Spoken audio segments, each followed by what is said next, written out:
everyone.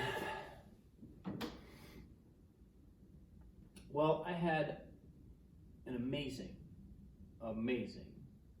lesson with Madeline Bruser yesterday, who I've mentioned on this post. You know, I did a masterclass series with her a couple months ago, and wow, it was like, you know, that was life-changing. But what I had yesterday was just a lesson, a one-on-one lesson.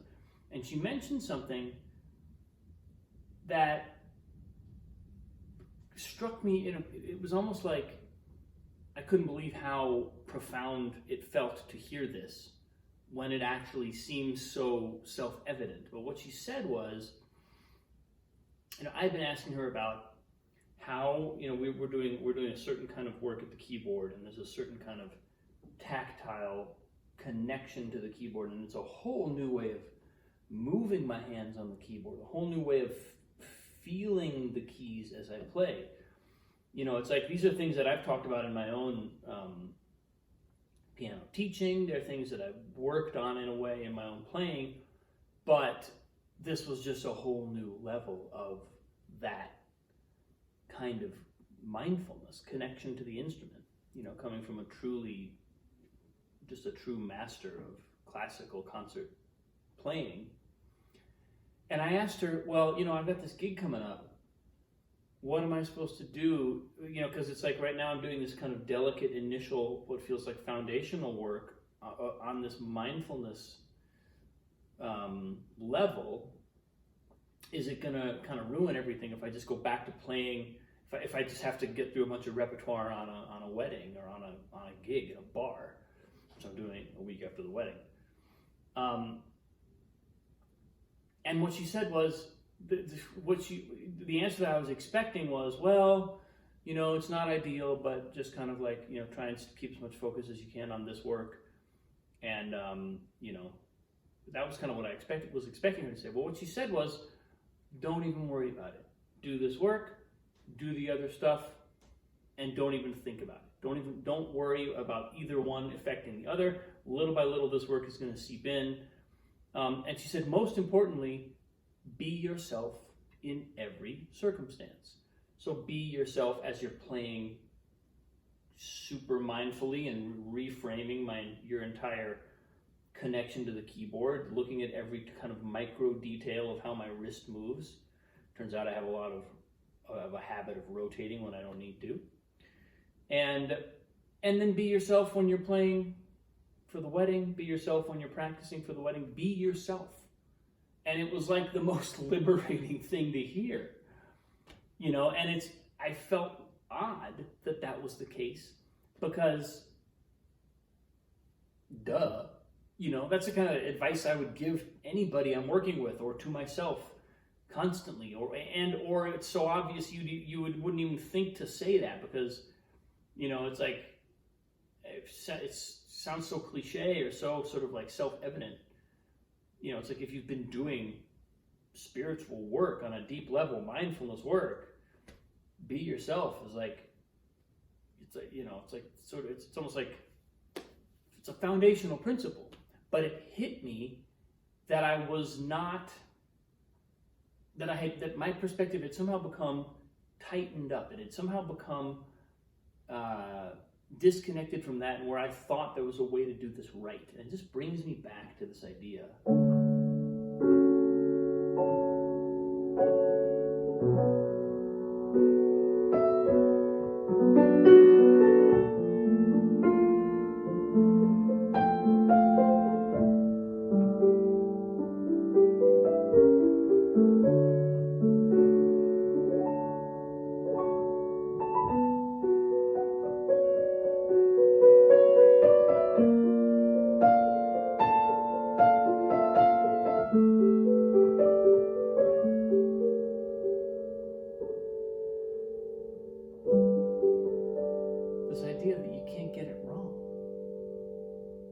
One of the huge, amazing, immense blessings of spiritual work, that no matter where we are, we're in the right place.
think what was particularly striking about this was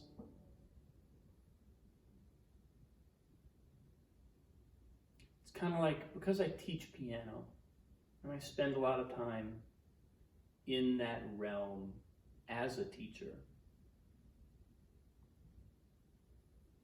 it's not that I think I'm perfect or that I think I don't have growth left, but I become accustomed to treating where I am as the reference point for someone else's experience.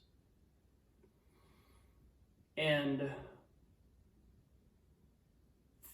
flipping that and all of a sudden being in the position of being a student again, which I haven't been for a number of years, and hearing where I am is okay, not as something that I'm saying, but as something that I'm receiving.